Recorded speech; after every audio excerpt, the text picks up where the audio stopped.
Okay गाईस, आता 4 वाजले.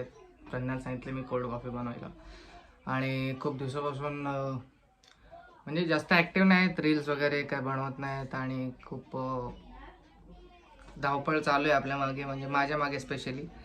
कारण सगळ्यात पहिले आत्या आली माझी, म्हणजे ती ऑपरेशनसाठी आलेली, पण मग डॉक्टरने सांगितलं तिला ऑपरेशनची गरज नाही, तुमचं वय बसत नाही म्हणे ऑपरेशनच्या कॅटेगरीसाठी. त्यासाठी ऑपरेशन कॅन्सल करून टाकलं. त्यामुळे ते फक्त चष्माच लावला तिला. आज आज 11 तारीख, आज 20 तारीख होऊन गेली. फॅनने आवाज नाही येणार. हां, तर मग आत्या वगैरे आली तेव्हापासून माझं फिरणंच चालू आहे. तर चष्मा वगैरे त्यांना लावलं, तुम्ही ब्लॉग्स बघितले असतील इत्यादी. मग त्याच्यामध्ये आम्ही जवळजवळ 1 हप्ता ऑफ होतो, म्हणजे आपण काही ब्लॉगिंग वगैरे काही केलीच नाही का. कारण आणि मग म्हणजे त्याच दिवसांमध्ये आता 9व्या महिना चालू झाला. तसं एक तर 7व्या महिन्यात बेबी शॉवर करत असतात आणि एक 9व्या महिन्यामध्ये करत असतात. तर 7व्या महिन्यामध्ये आपण करू नाही शकलो, आपण कुठे खूप बिझी होतो, म्हणजे 7वा महिना कधी निघून गेला आपल्याला कळलंच नाही. तर त्यासाठी म्हटलं की 9व्या महिन्यामध्ये आपण बेबी शॉवर करू. तर 9व्या महिन्यामध्ये सगळ्यांना इन्व्हाइट वगैरे केलेलं आम्ही, पण सगळं म्हणजे डेट वगैरे फिक्स झालेली, डेकोरेशन वगैरे सगळं सामान वगैरे बघून झालेलं. पण मग त्यानंतर अचानकच माझ्या सख्या आत्याची मुलगी, जी आत्या दिवाळीला आलेली बघा, तुम्हाला मी व्हिडिओ ॲड करतो. माझी जी आत्या आहे ते काय बुंदी बनवलेली आहे त्याने दिवाळी. नाही दुसरी सुनीता अक्का. माझी जी सुनीता अक्का आहे तिची मोठी मुलगी, म्हणजे माझ्यापेक्षा फक्त 1 वर्ष लहान असेल. तिला 2 मुली आहेत छोट्या छोट्या. म्हणजे बालाजी भाऊ आहे बघा माझे अंकल, त्यांचे एक मुलगी आहे तेवढेच तिचे पण दोन्ही मुली आहेत. तिला दोन्ही पण मुलीच आहेत. तर तिला आणि ती प्रेग्नंट होती, म्हणजे प्रज्ञा आणि तिच्यामध्ये फक्त 10 ते 15 दिवसाचाच गॅप होता प्रेग्नन्सीमध्ये. तर ती आत्या काय म्हणली की म्हणजे जेव्हा माझी मुलगीची डिलेवरीची हे होईल ना, डेट म्हणजे जवळ येईल, तेव्हा मी येईल. ते लोक कामाला होते तिकडे, सहाल पकडतात तिकडे ते लोक, म्हणजे माझे हे आत्या आणि त्यांचे हस्बंड तिकडे कामाला होते. तर त्यांना पण बोलवलेलं आम्ही. मग ते बोलले की आम्ही डिलिव्हरीलाच येतील डायरेक्ट. तर कैसे बताओ रे, मैं मेरे को बताने का भी नहीं हो रहा. मैं कोल्ड कॉफी बनवतो. तर गाईज, आता त्या गोष्टीला होऊन आता जवळजवळ खूप दिवस झाले. 11 मेच्या दिवशी ही गोष्ट घडली. माझी आत्याची मोठी मुलगी जी आहे ती ह्या जगात नाही राहिली आहे, म्हणजे अल्पशा आजाराने मृत्यू झाले त्यांची. म्हणजे माझ्याच एजची होती ती, प्रज्ञाची बहीणच लागत होती ती. तिचे फोटो दाखवतो मी तुम्हाला. काहीच एज नव्हती, म्हणजे 21 किंवा 22 वय लागले असेल आणि 2 मुली लहान लहान होत्या त्या. खूप गरमी होते गाईस. मी तुम्हाला बोललेलं बघा, त्या दिवशी प्रज्ञा रडत होती. त्याच दिवशी म्हणजे नहीं, मतलब जिस दिन मैं रो रही थी उस दिन ये लोग मिलने जाने वाले थे घर पे. तब ठीक थी थोड़ी सी कंडीशन, इतनी नहीं थी ना. तब ठीक. त्या हॉस्पिटलचं नाव मला असं वाटतं की मी त्या हॉस्पिटलला रिव्हील करू, पण ना जर तुम्हाला पाहिजे तर मी सांगतो तुम्हाला हॉस्पिटल. त्या हॉस्पिटलमुळेच मे बी असं झालं असेल. हॉस्पिटल में मत जाओ फिर बिल्कुल. निष्काळजीपणा झालाय. हॉस्पिटलवाल्यांचीच खूप जास्त मोठी चुकी आहे तशी, ते तिच्या डेथच्या मागे. आता त्या छोट्या 2 मुली ज्या आहेत त्या बिना आईच्या कशा जगतील. बच्चे का तो कुछ पता ही नहीं चला, लेकिन बाळ पण पोटामध्येच नहीं था. मतलब जब डेड बॉडी आई तब जेव्हा आम्हीच पूरे मतलब ऐसे पूरे पेट था ही नहीं. मतलब प्रज्ञाला त्या दिवशी घरीच सोडलेलं मी, आणि म्हणजे आमच्या गावातली सगळी जीप पेक केलेली, मी केलेली ती जीप पर्सनली. तर गेलो आम्ही आणि मीच तिला ॲम्ब्युलन्समधून काढलेल्या. तिकडे कापूस वगैरे सगळं दृश्य बघून खूप मन विस्कटून गेलं एकदम. नहीं, पहले मतलब जब ये लोग हॉस्पिटल में मिलने के लिए गए थे माई वगैरह तो, और इसकी हत्या, तो फिर उन लोग को आईसीयू में मिलने ही नहीं दे रहे थे. मिलने ही नहीं दे रहे थे. ऐसे बोल रहे थे, दूर से ही बोल रहे थे, देखो डॉक्टर्स लोकांना. आणि मेन म्हणजे गाईज माहितीये का, त्याला निमोनिया झालेला. निमोनियामुळे कोणाची मृत्यू झाली आहे का तुम्ही, म्हणजे मी तर पहिली बार ऐकले की निमोनियामुळे म्हणजे कोणाचं तरी डेथ झाली. और 8 मंथ प्रेग्नेंट थी, मतलब जो मेरा अभी चल रहा है वो भी 8 उनका भी महिन्याची वही चल प्रेग्नेंट रहा था. होती ती. आणि म्हणजे आम्ही फ्रायडेच्या दिवशी बाजार असतो आपल्या मंठ्याचा, तर फ्रायडेच्या दिवशी माईला फोन आलेला की माई तू कुठे आहे करून, म्हणजे जसं मी नातू आहे तशीच माईची ती नातवीन आहे, म्हणजे मुलीची मुलगी असं. तो वही हम लोग बेबी शावर की प्लानिंग कर रहे थे, लेकिन उनकी तबीयत खराब हो गई तो हम लोग थोड़ा सा सोचे करेंगे, ठीक होंगे तो करेंगे. सगळे आलेच होते. मोठी आत्या ती ऑपरेशन साठी आलेली आणि ती आत्या पण तिच्या डिलिव्हरीसाठी आलेली आणि म्हणजे सगळेजण जवळच होते. तर मग आम्ही म्हटलं बेबी शॉवर पण करून टाकू, पण मग त्या दिवशी फ्रायडेच्या दिवशी तिची तब्येत खराब झाली. फिर हम सोचे जब वो रिकवर हो जाएंगे तो हम लोग करेंगे, होगी ठीक, धीरे धीरे होगी ठीक, तो साथ में ही करेंगे, ऐसा हम लोग को लगा था.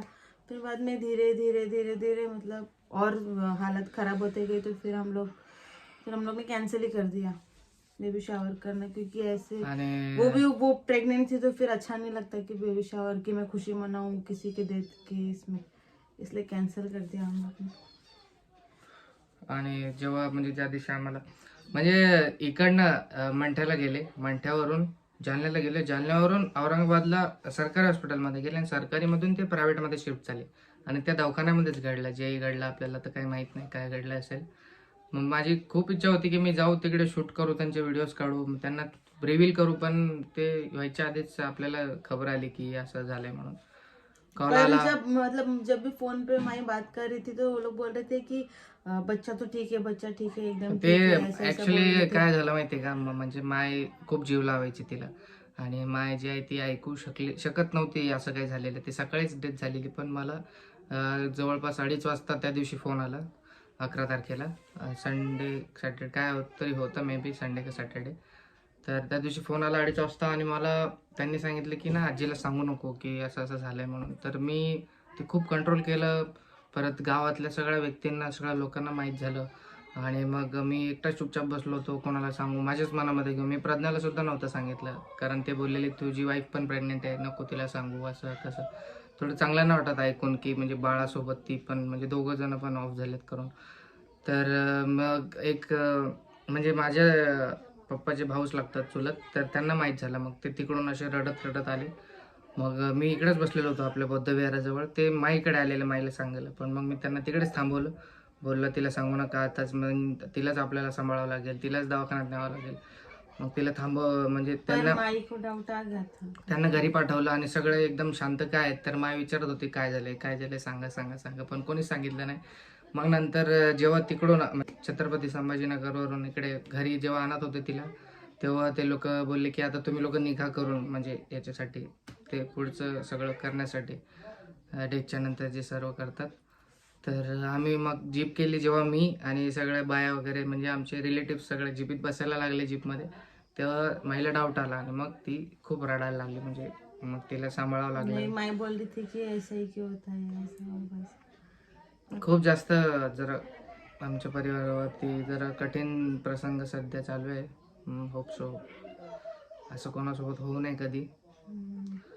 प्रेग्नन्सीमुळे तिचा इलाज नाही झाला आणि नहीं, अगर डॉक्टर लोग सीजर करते, पहले से ही सीजर करके बेबी को बाहर निकालते और फिर उनका इलाज करते तो हो जाता. मेन हॉस्पिटल की गलती है पूरी की पूरी.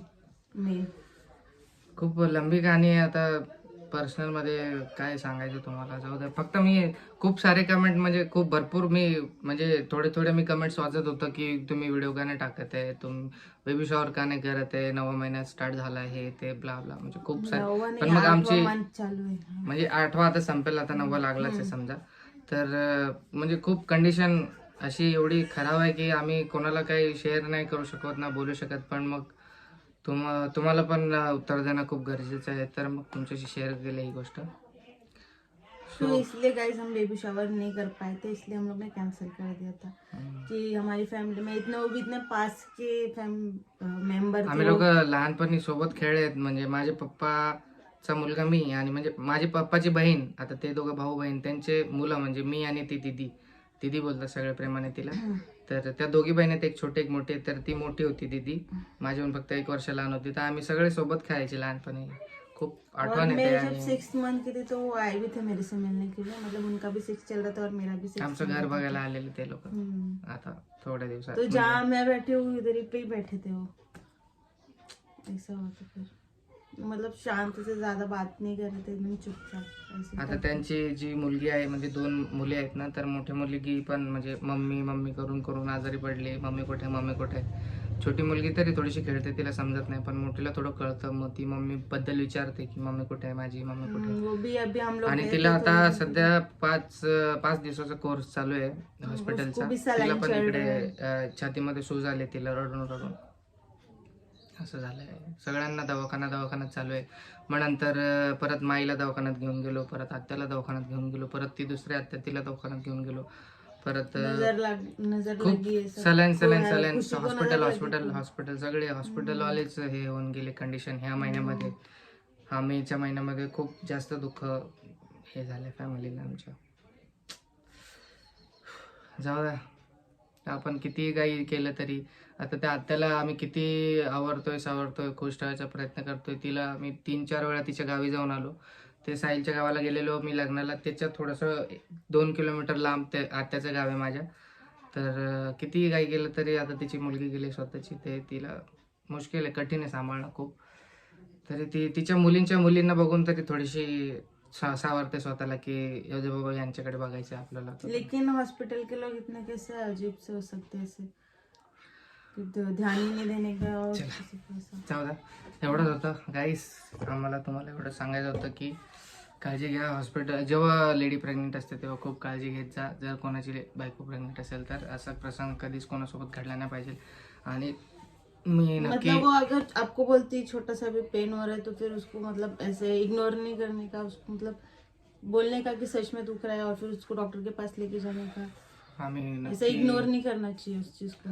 आणि हॉस्पिटलची जी स्टोरी आहे ती खूप मोठी आहे. म्हणजे आता खरं पण वाटतं आणि खोटं पण वाटतं की कसं होऊ शकतं. कारण मूवीवाला तुम्ही गब्बर इज बॅक मूवी बघितली आहे ना, सेम तसाच सीन झालेला आहे. म्हणजे डेथ होऊन खूप वेळ झाला पण त्यांनी मेडिकल आणा, हे आणा, 10,000चं 15,000चं रक्ताची हे आणा बॉटल, हे आणा, खूप पैसे निकालने के लिए खूप पैसे काढले या लोकांकडून त्यांनी. गरीब लोग देख के भोले वाले लोग देख के ऐसे करते हैं.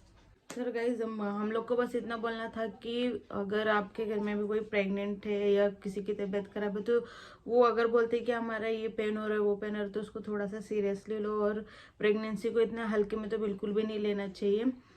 मतलब अगर वो बोल रही कि मुझे पेन हो रहा है तो फिर उसको हॉस्पिटल के पास लेके जाना चाहिए और उसकी केयर करना चाहिए. बस इतना ही बोलना था क्योंकि उन बहुत सारे लोगों के साथ मतलब बहुत सारे लोगों ने भूल की है, गलती की, उसकी सज़ा वो दीदी को मिली. लेकिन जाने दो, अभी जो हो गया सो हो गया. तो हम लोग अभी देर पे ही ब्लॉग एंड करते हैं और हम लोग को यही बोलना था कि इसलिए हम लोग ने बेबी शावर कैंसिल किया था. तो अभी आप जितने भी सब प्रेग्नेंट लेडी लोग हैं सब ख्याल रखो अपना, जिससे मैं अपना खुद को ख्याल रखना चाहिए. और मैं बोलना चाहती हूँ कि जैसा हमारी फैमिली के साथ हुआ है, मतलब दीदी के साथ हुआ है, कभी किसी दुश्मन के साथ भी ना हो. मतलब सब अच्छे से रहे. और मतलब कल कौन नहीं रहेगा किसी को कुछ पता ही नहीं, तो फिर हमेशा सबके साथ हंस के खेल के ही रहना चाहिए, सबसे अच्छे से बात करना चाहिए. बस यही बोलना था हम लोग को. तो गाइज अब हम लोग को समझ के लो थोड़ा सा कि हम लोग ने क्यों बेबी शावर कैंसिल किया था. बस यही रीज़न था और कुछ नहीं.